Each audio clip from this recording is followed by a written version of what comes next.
Le Flash Info avec le centre de stockage de la Manche. Et disparition inquiétante dans le pays vallonnier. La gendarmerie lance un appel à témoins pour retrouver une femme de 51 ans recherchée par les autorités depuis hier après-midi. Sous traitement médical, cette personne se déplacerait à pied sur un secteur compris entre Lieusaint et Montebourg. Cette femme a les cheveux blonds, longs, portés souvent attachés. Elle mesure 1m65 pour environ 70 kg. En cas de découverte ou pour tout renseignement, contactez la gendarmerie en composant le 17.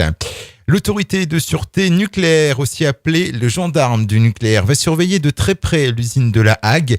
Elle a publié hier une décision qui impose de façon plus formelle un calendrier Areva.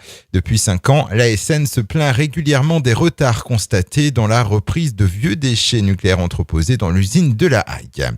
L'établissement français du sang tire la sonnette d'alarme en Normandie. Dans la région, les réserves sont jugées insuffisantes et il faudrait 800 dons supplémentaires en ce mois de janvier. La situation est d'autant plus sensible que le début d'année est traditionnellement une période marquée par les épidémies saisonnières qui empêchent un certain nombre de donneurs réguliers de venir donner leur sang. Un accident dans la nuit du 11 au 12 janvier, place de la Fontaine à Cherbourg. Un conducteur de 21 ans roulant trop vite a percuté les barrières métalliques de sécurité délimitant la place.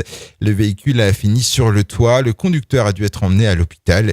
Étant ivre au volant, une procédure judiciaire a été ouverte à son encontre. Enfin, la stèle de fleurs et de bougies créée spontanément sur les marches de la mairie de Cherbourg a subi des dégradations profanées dimanche dernier par 2 hommes âgés de 34 et 30 ans, originaires de la banlieue parisienne. Ils ont tous deux été interpellés complètement ivres par les policiers. En garde à vue, ils ont insulté et menacé de mort les fonctionnaires en se prévalant du Coran. Après qu'ils aient dessoulé, l'un des deux reconnaissait les faits tandis que l'autre disait ne plus se souvenir de rien.